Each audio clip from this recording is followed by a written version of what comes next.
안녕하세요, 청취자 여러분. 이렇게 인사를 드리려고 하니 왠지 마음이 두근두근하네요. 저는 서울의 조용한 동네에 살고 있는 40대 주부입니다. 저에게는 이상한 것에 자부심이 있는 형님이 한 분 계신답니다. 오늘 들려드릴 이야기는 바로 제 형님에 대한 이야기인데요. 제가 그동안 당한 것도 많고 나름 소소한 복수를 한 부분도 있고 재미난 이야기들이 많아서 사연을 올려봅니다.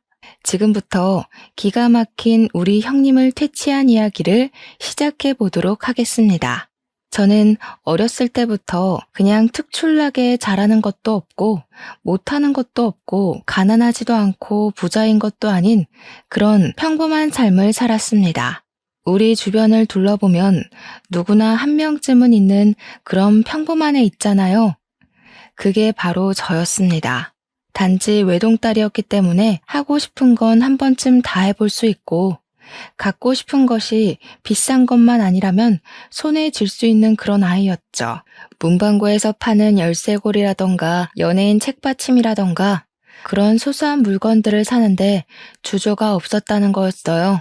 제가 뭐 어릴 때부터 명품을 휘감고 다니거나 한 건 아니었고 나름 학생들이 많이 쓰고 입는 브랜드들은 부모님께서 잘 사주셨었죠. 그냥 남들처럼 중고등학교 다니면서 친구들이랑 떡볶이 사 먹고 야자 땡땡이 치고 노래방 가고 대학에 다니면서 노트북 사고 친구들이랑 옷 구경하고 학교 앞 호프집에서 맥주도 한잔하는 그런 평범한 삶이요. 그런 저에게 중학교 시절부터 친하게 지내온 절친이 하나 있었습니다. 그 친구는 위로 오빠가 둘이나 있었는데요. 막내딸임에도 불구하고 항상 외동딸인 저를 부러워했습니다. 저는 혼자라서 외롭고 쓸쓸했던 적도 있어서 형제나 자매가 있었으면 좋겠다 싶은 생각을 꽤 오래 했었거든요. 그래서 오빠가 위로 둘이나 있는 친구가 저를 부러워한다는 사실이 크게 와닿지도 않고 왜 저런 생각을 하나 싶었죠. 알고 보니 제가 용돈을 5만 원 받을 때 친구는 한 달 용돈이 고작 5천 원이었다고 하더라고요.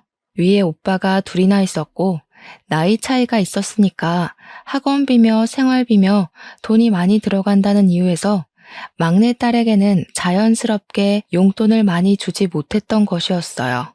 친구는 항상 삶에 대한 불평, 불만이 질비했고 저는 그것이 자연스럽게 내가 외동이기 때문에 혜택을 받는 거구나 하고 생각하게 되었습니다. 그 관계는 쭉 지속되었고 결혼할 때도 마찬가지로 같은 불평과 불만을 들어야 했습니다. 제가 친구보다 먼저 시집을 갔는데 우리 집 같은 경우는 제가 개혼이고 제 결혼식이 마지막 결혼식이지 않겠어요? 그래서 부모님께서 빵빵하게 지원을 해주셨습니다. 우리 남편이 둘째 아들이긴 했지만 집이 그럭저럭 꽤 괜찮게 살았기에 저희 집과 마찬가지로 지원을 잘 해주셨습니다. 호텔에서 손님들 많이 불러 결혼식을 했고 식대도 11만 원이었지만 부족함 없이 준비했습니다. 손님들이 양가에서 무척이나 많이 자리해 주셔서 북적북적하긴 했지만 호화스럽게 만인의 축하를 받으면서 성대하게 올렸습니다. 신혼여행도 몰디브로 다녀왔고 신혼집도 시댁에서 마련해 주신 덕분에 빚 없이 출발을 할 수 있어 매우 감사했죠. 혼수도 부모님께서 일일이 챙겨주셨기 때문에 저희 부부의 새 출발은 아무 평탄하게 이루어졌습니다. 거기다가 제 남편이 IT 기업에 다니고 있어서 연봉이 꽤 높은 직군이었고 저는 웹디자인 일을 하면서 외주 일도 받고 쇼핑몰 일도 받아서 했기에 수당이 짭짤했어요. 웹디자이너의 특성상 재택근무로 일을 하고 싶은 시간에 맞춰 마감만 지키면 상관없었기에 일정이 자유롭기도 했고요. 하지만 제 친구는 저와 전혀 다른 형태의 결혼식을 올렸습니다. 저 다음에 바로 결혼을 했기에 친구들 사이에서도 비교되기 시작했어요. 1시간 반마다 예약이 턱턱 잡혀있는 웨딩홀에서 결혼식을 올렸고 홀도 매우 작았으며 웨딩홀 이용 고객들이 전부 한데 모여 식사를 하는 분위기였죠.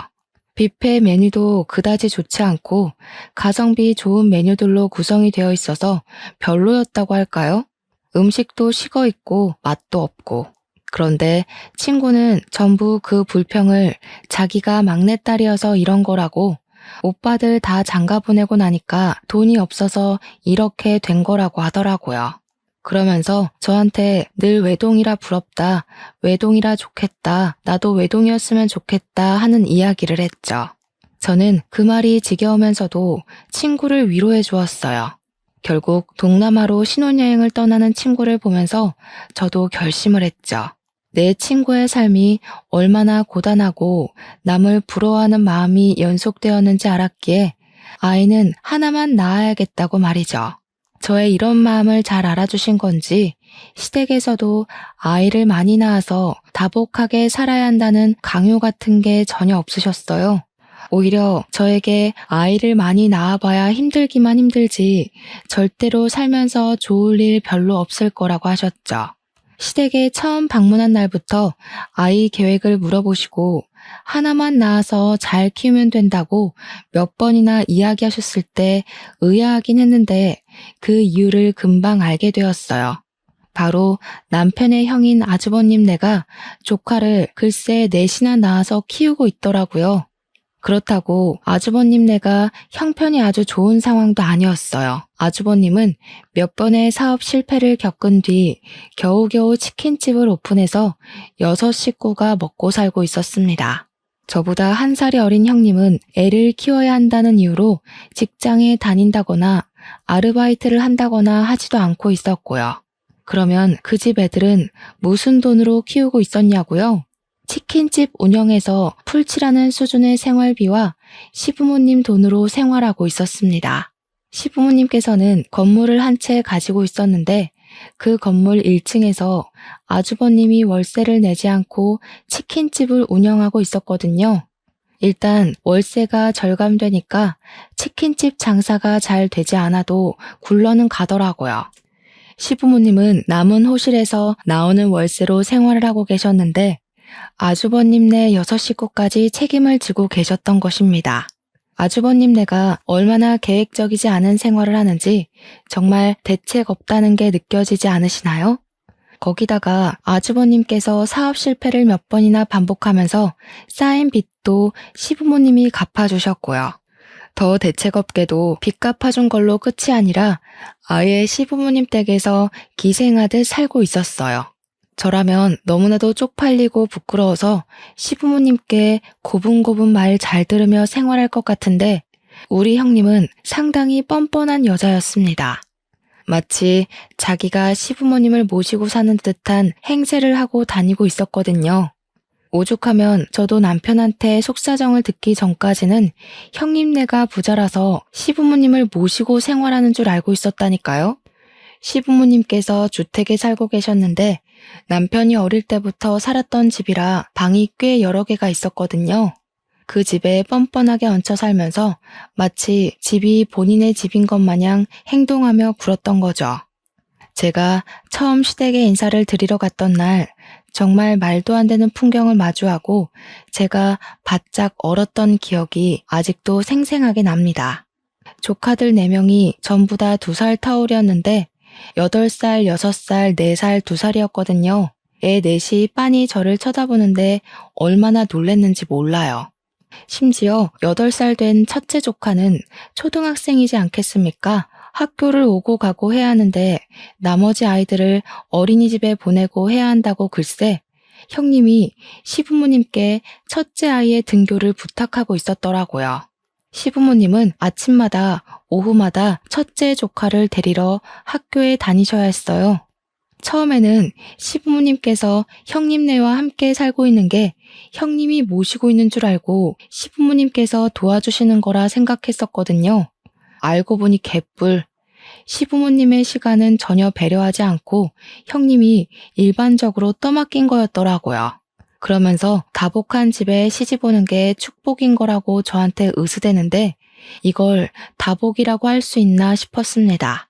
솔직히 여기서 제 속마음을 털어놓자면 무슨 애 낳는 기계도 아니고 뭔 애를 저리 줄줄이 낳았나 싶더라고요. 거기다가 애들이 하나같이 부산스럽고 말도 안 듣고 진짜 요즘 애들은 다 저런 건가 싶을 정도로 난리가 아니더라고요.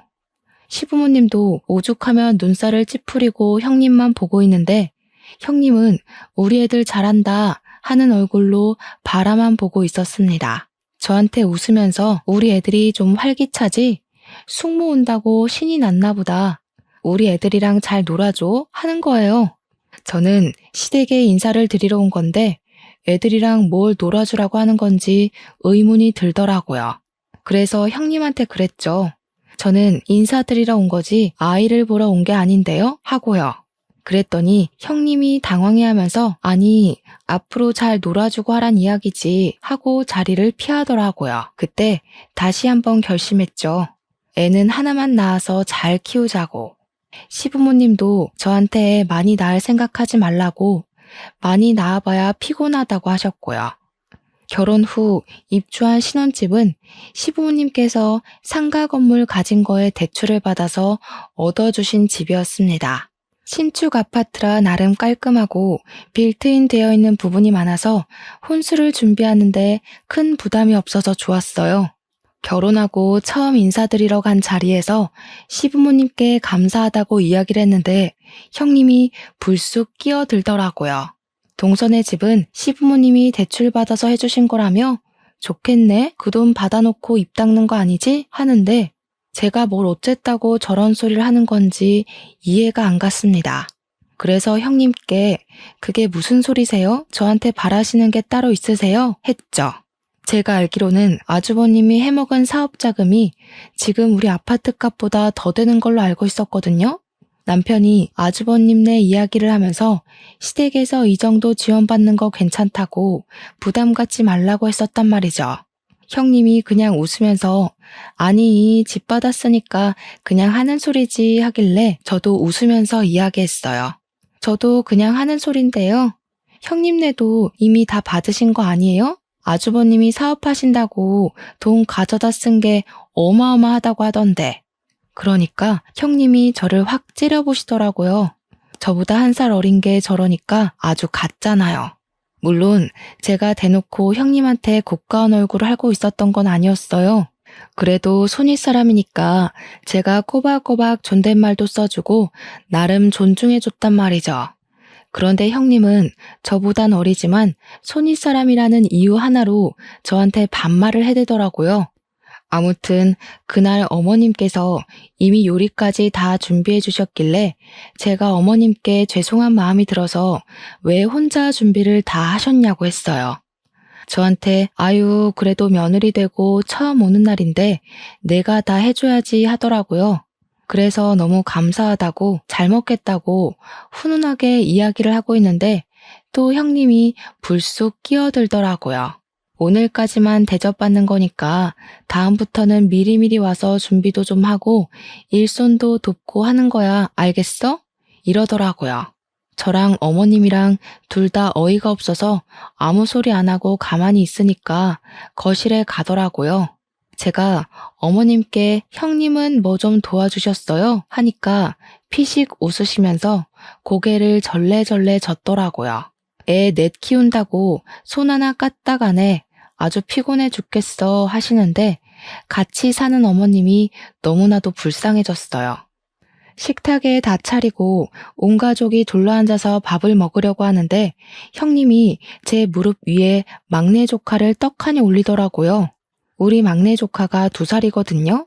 순간 떨어질까봐 확 끌어챘는데 형님이 저한테 그러는 겁니다. 우리 애들 밥 먹여야 해서 동서가 막내 이유식 좀 먹여주면 좋겠네 하고요. 그러면서 이유식 그릇을 쓱 내미는데 제가 당황스러운 얼굴로 형님을 보고 있으니 시모가 자기가 먹여주겠다며 아이를 데려가려고 했어요. 그러니까 형님이 시모한테 어머님은 첫째 챙겨주셔야죠. 생선살 좀 발라주세요 하더라고요. 기가 막혀서. 우리 남편 보고는 셋째 조카가 워낙 우리 남편을 좋아한다면서 숟가락에 반찬만 좀 올려주라고 하는데 도대체 누구를 위한 밥상인지 모르겠더라고요.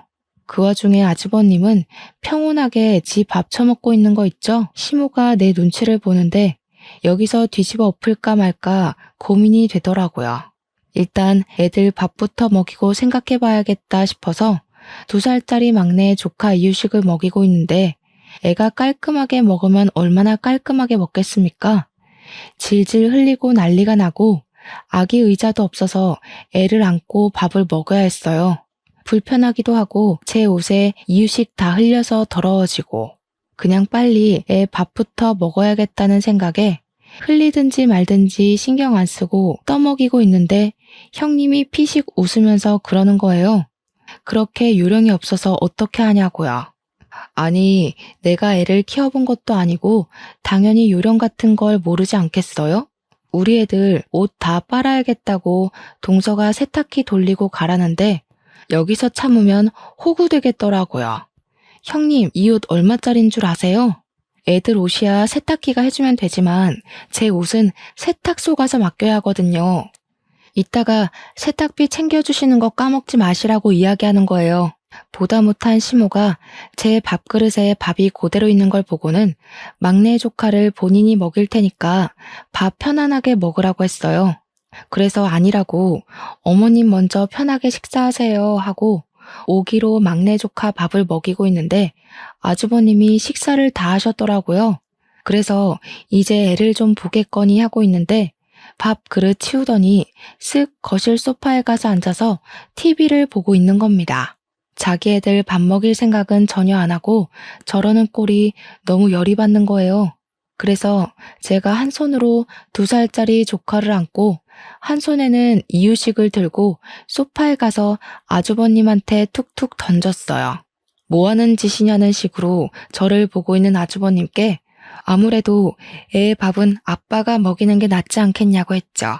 그리고 식탁으로 돌아와서 셋째 조카 밥 숟가락에 반찬 얹어주는 남편한테도 이야기를 했습니다.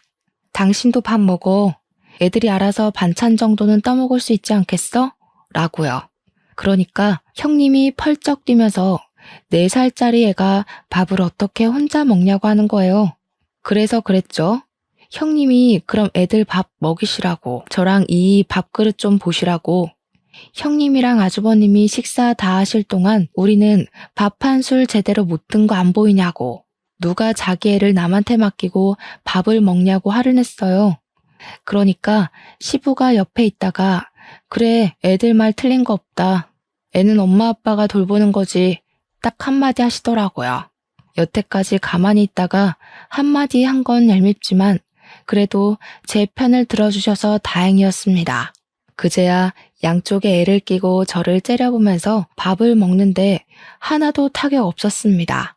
밥 다 먹고 남편이 기분이 상했는지 집으로 가자고 해서 간다는 인사만 짧게 드리고 집으로 돌아왔습니다.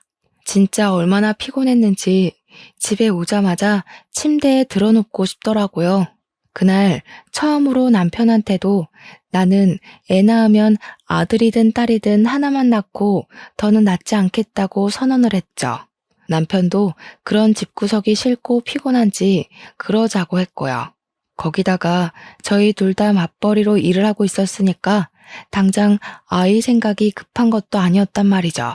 아이를 키우려면 돈이 많이 들어가니까 어느 정도 저축이라는 걸 해놓고 계획을 가져야겠다고 생각했어요.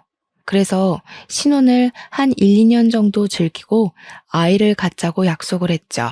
그러던 어느 날 시부모님께서 지방의 친척 결혼식에 참석을 해야 한다고 내려가셨어요.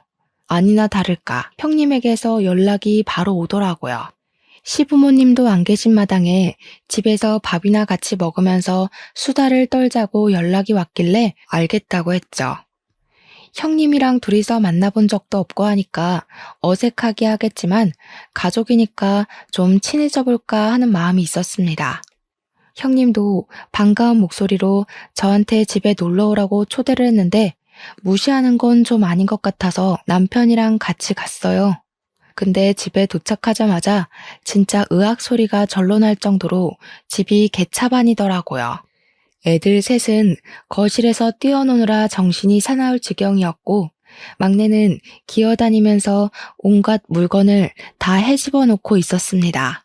물티슈를 다 뽑아놓지를 않나, 부엌에 들어가서 설탕을 꺼내서 흔들고 있지를 않나. 우리 형님이 그제야 조금 불쌍한 마음이 들어서 이걸 다 어찌 치우나 싶어서 보고 있는데 형님이 저를 부르시는 거예요. 아니 동서, 그렇게 멍하니 있으면 어떡해. 우리 애가 조미료라도 먹었으면 어떡할 뻔했어. 당장 와서 치워줘야지. 이러는 거예요. 근데 솔직히 조미료통 던지는 소리가 나기 전까지 막내가 부엌에 있는 것도 저는 몰랐거든요. 워낙 나머지 조카 셋이 시끄럽게 거실에서 뛰어다니고 있어서 막내가 뭘 하는지 알 수가 없었어요. 그래서 몰랐죠. 애들이 시끄럽게 굴어서 막내가 부엌에 있는 것도 몰랐어요. 하고 대꾸를 했죠. 그랬더니 저한테 자랑이야 그게? 이러는 겁니다. 순간 이건 무슨 개뼈다귀 같은 이야기인가 싶어서 인상을 팍 쓰고 네? 하고 물어봤어요. 그러니까 저한테 자랑이냐고. 나중에 애는 어떻게 키우려고 하냐고 그러다가 애가 큰 사고 나는 거라는데 제가 어이가 없어서 웃었어요. 형님도 몰랐잖아요. 그래서 애들 큰 사고 났어요. 아주버님은 거실 소파에 앉아서 TV 보고 계신데 왜 저한테 그러세요? 했죠. 그러니까 형님이 참나 이런 소리만 내시더라고요. 형님, 얘 부모는 제가 아니라 형님이랑 아주버님이잖아요. 왜 형님 아이를 저한테 보라고 하세요? 했어요. 애 아빠도 가만히 있는 마당에 저한테 이러는 거 너무 선 넘는 일 아닌가 싶어서 그냥 대놓고 이야기를 했더니 형님이 저를 또 째려보더라고요. 시부모님도 안 계시겠다. 내가 여기서 막 나가도 상관없겠구나 싶었어요. 누가 보면 제가 아기 아빠인 줄 알겠어요. 호호호 하고 웃으니까 그제야 아주버님이 저를 힐끗 보더라고요. 저는 그런 아주버님을 보면서 웃으면서 한마디 더 보탰죠. 형님, 애들 사고 안 치게 잘 보셔야겠어요.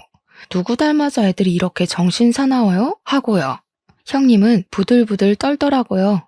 솔직히 두 번째 보는 거지만 집에서 손 하나 까딱 안 하는 주제에 뭘 그리 시킬 게 많은 건지 자기가 손윗사람이라고 유세 떠는 거밖에 더 되겠어요? 일단 저녁 먹자고 부른 거니까 뭐 드실 거냐고 하니까 밖에 나가서 먹자고 하시더라고요.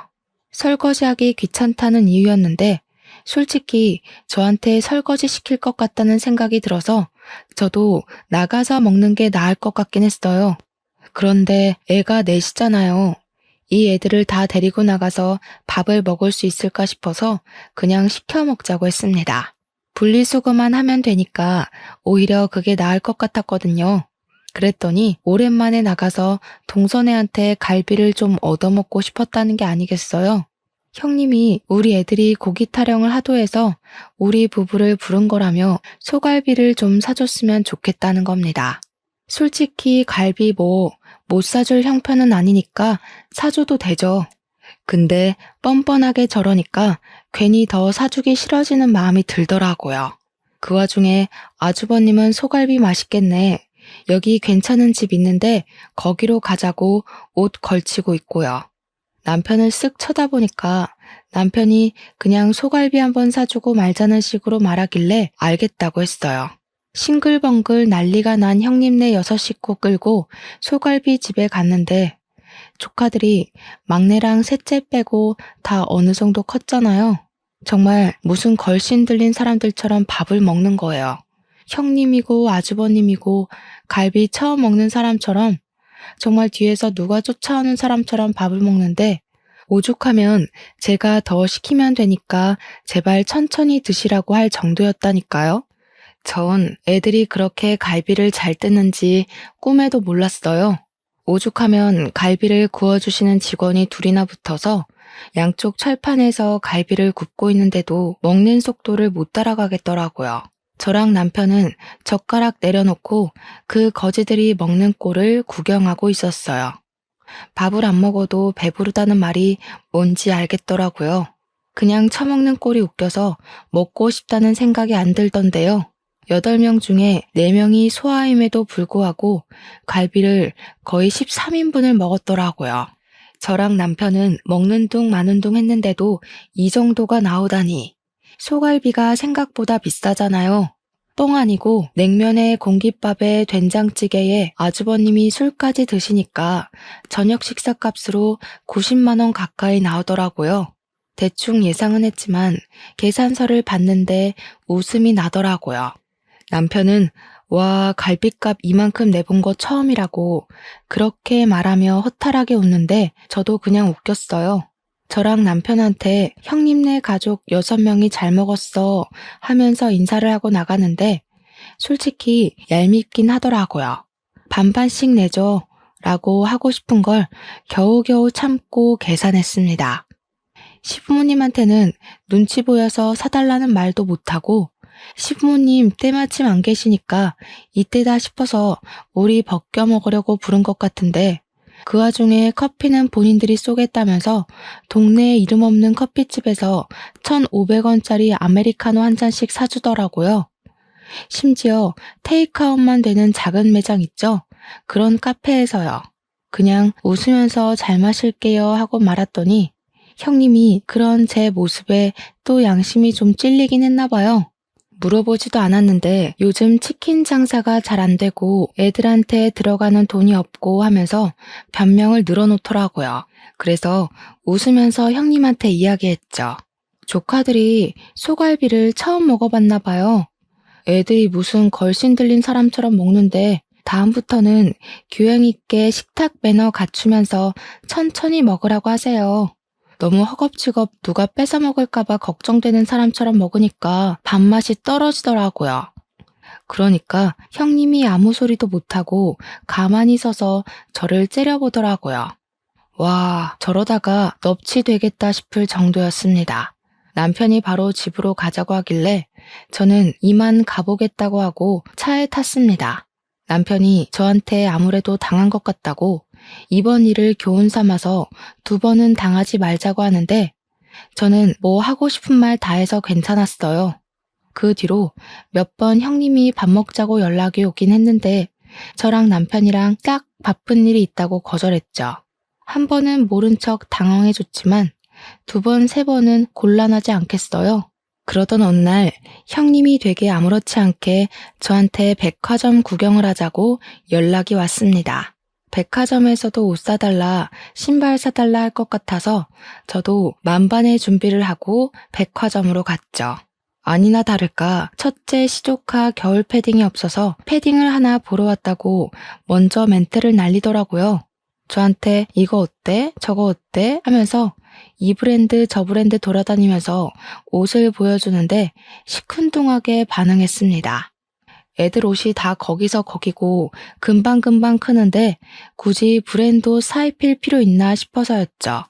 그래도 자꾸 물어보길래 A 브랜드보다는 B 브랜드가 나은 것 같다고 내구성이 훨씬 좋아 보인다고 말을 했어요. 제가 쇼핑몰 웹디자인 일을 하면서 원단 같은 것도 여러 개 보고 곁눈질로 배운 게 있으니까 옷은 또 조금 알거든요. 형님이 일하는 동서가 잘 알겠지 하면서 B 브랜드 옷을 사야겠다는 거예요. 그러더니 따라 나온 첫째 조카한테 갑자기 숙모한테 잘 입을게요 하고 인사해 하는 겁니다. 제가 어이가 없는 표정으로 쳐다보니까 이제 곧 크리스마스니까 선물 미리 준다고 생각하라는 겁니다. 그래서 제가 일부러 깔깔 웃으면서 이제 11월인데 무슨 크리스마스 선물을 미리 줘요 했어요. 그러니까 조카한테 이런 거 하나 못 해주냐고. 동선에는 맞벌이잖아. 애도 없고. 우리 애 패딩도 없이 추운데 벌벌 떨고 다니라는 거야? 하는데 저한테 무슨 패딩 맡겨놓으셨냐고 물어보니까 가격 얼마 안 한다고 10만 원대니까 하나만 사주래요. 가게 앞에서 징징거리며 큰 소리로 저한테 이야기를 하는데 이건 새로운 구걸 방법인가 싶었죠. 우리 둘째랑 셋째도 맨날 옷을 물려입기만 하니까 날 같다고 싫어하더라. 이왕 크리스마스 선물해주는 김에 우리 둘째랑 셋째 것까지 싹 새 걸로 사주면 어때? 형님, 아주버님네 치킨집 월세도 안 내고 알바도 안 써서 인건비도 안 된다면서요. 버는 돈이 꽤 되지 않아요? 왜 맨날 구걸을 하세요? 구걸?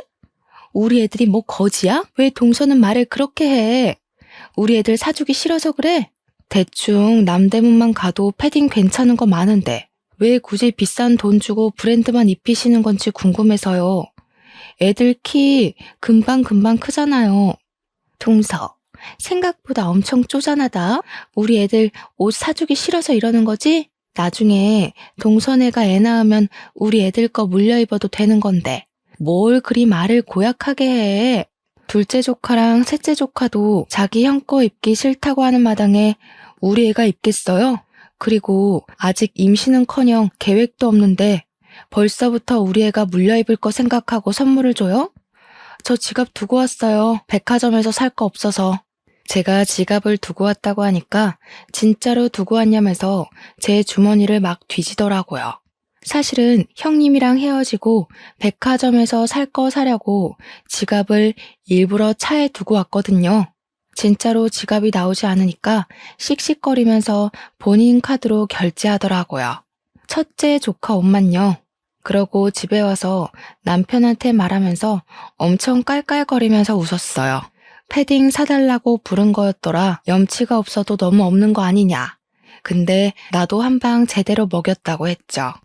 남편도 씩씩거리면서 자기가 형수한테 한마디 해야겠다고 하는 거 어차피 지갑 없어서 안 사줬으니까 내버려 두라고 했어요.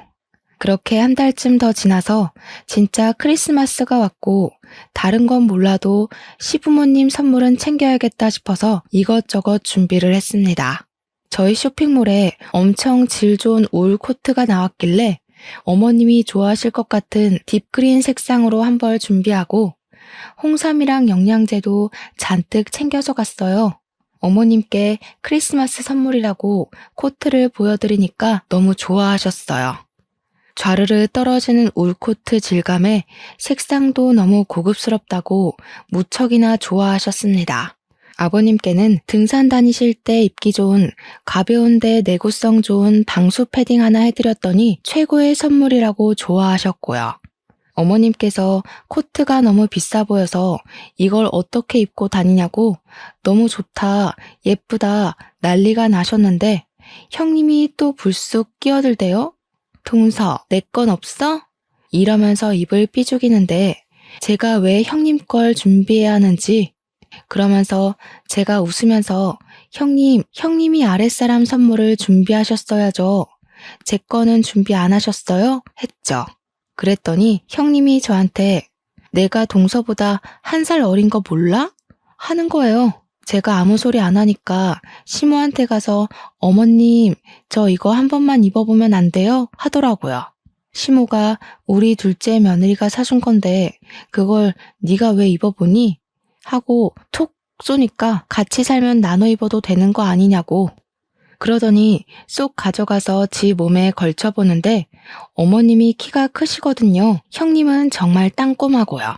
코트가 길게 늘어지는 그 모양이 꼭 어른 옷 훔쳐 입은 것 같고 웃기더라고요. 형님은 기장이 영 안 맞아서 남의 옷 훔쳐 입은 것 같고 별로네요. 어머님 드리는 거니까 꼭 혼자 입으세요. 그러니까 형님이 갑자기 서럽다면서 눈물을 뚝뚝 흘리는 거예요. 우리 없이 산다고 지금 무시하는 거지? 그렇게 마음을 곱게 쓰지 않으니까 애가 안 생기는 거야. 아이 낳고 사는 게 얼마나 다복한 건지 알아? 북적북적 사는 게 좋은 거라고. 나중에 우리 애들 다 커서 우리 가족 노후 준비할 때 동선에는 애 하나 없어서 손가락 빨고 있을걸? 애 많이 낳고 사는 게 애국하는 거야. 동선에는 매국노라고. 형님, 애 많이 낳고 사는 거 능력 있으면 좋은 거죠. 그런데 형님네는 능력도 없잖아요. 맨날 애들 구걸시켜서 얻어먹고 얻어입히면서 그게 무슨 소리예요? 뭐? 구걸? 너 지금 우리 애들 거지 취급했어? 맞는 말이지, 형수. 지난달에도 크리스마스 선물 내놓으라면서 패딩 사달라고 백화점에서 지갑 뒤지고 난리를 쳤다며. 그 말에 아주버님은 헛기침하고 시부모님은 무슨 소리냐고 되물어보셨죠. 시모가 그 패딩 친정에서 사준 거라더니 둘째 며느리가 사준 거였어? 하고 물어보는데 제가 그건 아니라고 했어요. 알고 보니 그날 울며 겨자 먹기로 결제한 카드가 친정 부모님 카드였나 보더라고요. 패딩 하나에 13만 원대던데 그걸 자기 카드로 사기 싫어서 친정 부모님 카드로 산 형님도 알만하다 싶었죠. 시부가 가만히 이야기를 듣고 있더니 도저히 안 되겠다고 한 소리 하시더라고요. 큰며느리라는 게 애만 잔뜩 낳으면 뭐하냐고. 가정교육 하나 안 시켜서 애들이 맨날 말도 안 듣고 사고만 친다고요. 그렇다고 큰며느리가 집안일을 하나 경조사를 챙기나. 크리스마스라고 둘째 내가 선물 사오는 동안 첫째 내는 뭐 했냐고요. 선물은 바라지도 않은데 부모 등골이나 빼먹고 있다고. 부모한테 들러붙어서 기생충처럼 사는 너네 꼴도 보기 싫다. 이 집에서 너네가 아는 게 뭐가 있어? 그냥 썩 나가, 꼴 보기 싫으니까. 그러니까 형님이 표독스럽게 저를 째려보면서 집안에 제대로 된 인간이 들어왔어야 하는데 꼬리 9개 달린 구미호가 들어왔다지 뭐예요? 제가 자기 자리를 위협하고 있다면서 그때부터 할 말 못할 말 구별도 안 하고 막 내뱉기 시작하더라고요. 너네 부부는 평생에 못 낳고 살 거야. 내가 교회 가서 기도하고 성당 가서 기도하고 절 가서 기도할 거야. 그 말에 시부가 열이 받아서 무슨 미친 소리를 하고 있냐고 소리를 꽤 질렀어요. 첫째네 도와준 돈이 얼만데 그딴 저주를 하고 있냐면서 소리를 치니까 아주버님이 그러는 거예요. 쟤네는 집까지 해줘놓고 왜 자기들만 못 잡아먹어서 안달이냐고 서러워서 살겠냐고요. 그 말에 시부모도 남편도 허하면서 어이없어 하더라고요. 솔직히 어이없을 만하죠. 집 타령하는데 자기들은 생활비 한 푼 안 보태고 오히려 애들 교육비 받아가면서 시댁에 얹혀 살고 있잖아요. 말 들어보니까 형님이 애 핑계대고 청소 한 번을 안 한다던데 이 집에서 나가 살면 오히려 자기들 손해 아닌가요? 막말로 나가서 살겠다고 하면 시부가 당장이라도 집 하나 구해줄 기세였거든요. 첫째 너 그딴 식으로 말하는 거 아니다. 내가 너네는 집 안 해줬어? 전세금 홀라당 사업한다고 말아먹고 이 집에 기어들어온 게 누군데 그딴 소리를 짓거려? 아니 아버님, 그러면 애가 셋인데다가 그때 임신까지 했었는데 그런 저희가 길바닥에 주저앉을 순 없잖아요. 그걸 왜 당연히 우리가 너희를 데리고 살아야 한다고 생각하는지 모르겠다. 애 좋다고 낳은 건 너넨데 애들까지 왜 우리가 책임져야 하냐 이거야. 앞으로는 일절 지원 안 해줄 테니까 너희들이 벌어서 알아서 먹고 살아. 생활비도 내고 집안일도 하고. 아버님, 동서 들어왔다고 너무 차별하시는 거 아니에요? 너무하세요. 그랬더니 아버님이 씩씩거리면서 둘째네한테 애 생기지 말라고 저주하는 건 어디서 나온 심보냐고 몰아세웠어요. 그러니까 아주버님이 심드렁하게 쟤네도 애 줄줄이 낳아봐 누구 돈으로 키워? 이러더라고요. 남편이 성질이 났는지 아주버님한테 형처럼 부모님한테 기생하면서 살진 않을 거라고 하니까 아주버님도 말 다 했냐고 소리를 쳤어요. 크리스마스에 두 형제가 갑자기 불붙어서 싸우기 시작하니까 시무가 말린다고 가운데 껴서 진정 좀 하라고 하셨죠. 순간 아주버님이 시무의 팔을 확 잡아채면서 좀 나와봐. 저 새끼가 형 무서운 줄 모르고 막 말한다고 어머님을 잡아당겼는데 제가 선물로 사드린 코트를 걸치고 있었단 말이에요. 소매를 확 채다가 팔 부분이 찢어진 거예요. 우두둑 소리가 나면서 팔이 덜렁덜렁 거리는데 시모가 놀래서 내 코트 이러면서 옷을 확인하셨어요. 아주버님이 시모한테 그깟 코트 얼마나 한다고 그걸로 사람 무시하고 그러냐고 우리 안사람이랑 나눠 입을 수도 있는 거 아니냐고 자기 할 말 하대요. 나중에 자기네 아이들 다 크면 할머니 할아버지한테 효도할 거라면서 그것도 모르고 우리 애들 무시한다고 시모가 찢어진 코트 보면서 부들부들 떨고 있는데 눈치도 없이 그러고 있더라고요. 큰아들이고 큰며느리고 손주들이고 다 필요 없다. 썩 나가. 너희가 살면서 지금까지 나한테 이런 비싼 코트 한 벌 사줘 본 적 있니? 둘째 며느리가 챙겨준 게 처음이다, 처음이야. 시모가 소리를 지르면서 이야기하니까 온 가족이 얼어붙은 채로 가만히 시모만 쳐다보고 있었습니다. 너희가 맨날 우리한테 돈 주세요, 뭐 사주세요, 이런 것만 할 줄만 알았지. 우리한테 뭘 해줘 본 적 있니? 애 등원 시키는 것도 내 몫이고 애 밥 먹이는 것도 내 몫이었다. 너희가 이 집에 얹혀 살면서 한 게 뭐가 있어? 나도 네 아버지 결정에 동참하련다. 일절 지원 끊어버릴 거니까 우리 집에서 짐 싸서 나가. 당장 나가. 그러니까 갑자기 형님이 사색이 되어서는 어머니 잘못했어요 하고 난리가 난 거예요. 우리 어머니께서 상당히 공주님 같은 분이시거든요. 그런데 저렇게 큰 소리를 내면서 이야기하니까 갑자기 위기감이 들었겠죠. 형님이 그러더라고요. 저한테 질투심이 생겨서 그런 거라고 손이 발이 되도록 막 빌고 있더라고요. 솔직히 시부가 지원 안 하겠다고 하는 말까지 흘려드린 것 같아요. 매번 저런 식으로 말해도 결국에는 돈을 쥐어주셨으니까요.